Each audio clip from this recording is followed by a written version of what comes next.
Excuse my work clothes.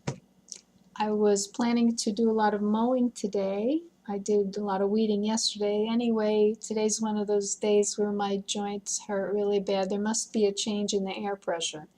Anyway, on these days, what I have to do is put compression on my knees and use ice and elevate my legs and rest a while, maybe a few times throughout the day. I'll still do work, maybe easier stuff, unless I feel better later.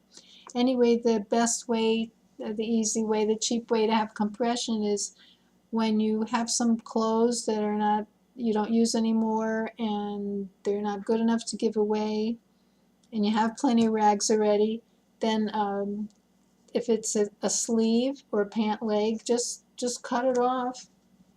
And this makes great compression for the leg, as long as it says something that's tight, like these are a pair of tights, leggings.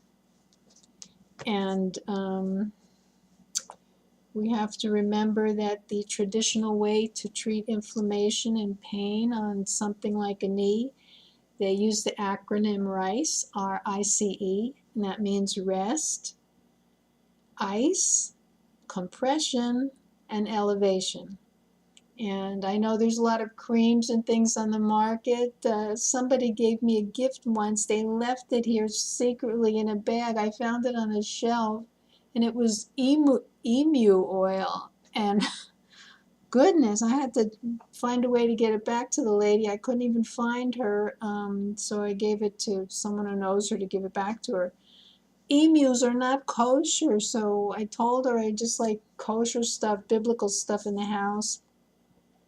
So in emu oil, they do kill the emu. It's an ostrich-like bird. They kill it and then they withdraw the oil from its lower back, right above the little tail. Anyway, I didn't want that around. And besides, anything we put on our skin or we eat or we use in our environment ends up in the atmosphere and in our water supply.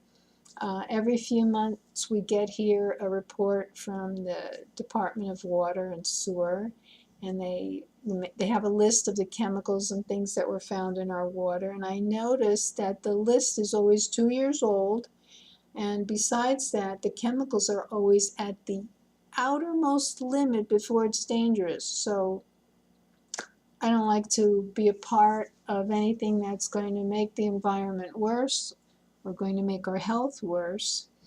I mean, it's bad enough in our neighborhoods when people spray their lawns, and if your windows are open, you end up smelling the insecticide. And there has been a link between insecticides and Parkinson's disease. So if it kills insects, it's going to do something to you and something to your pets. Anyway, I just wanted to talk mainly about arthritis and what to do about it. And I'll try and post the link below if I have a link I can find.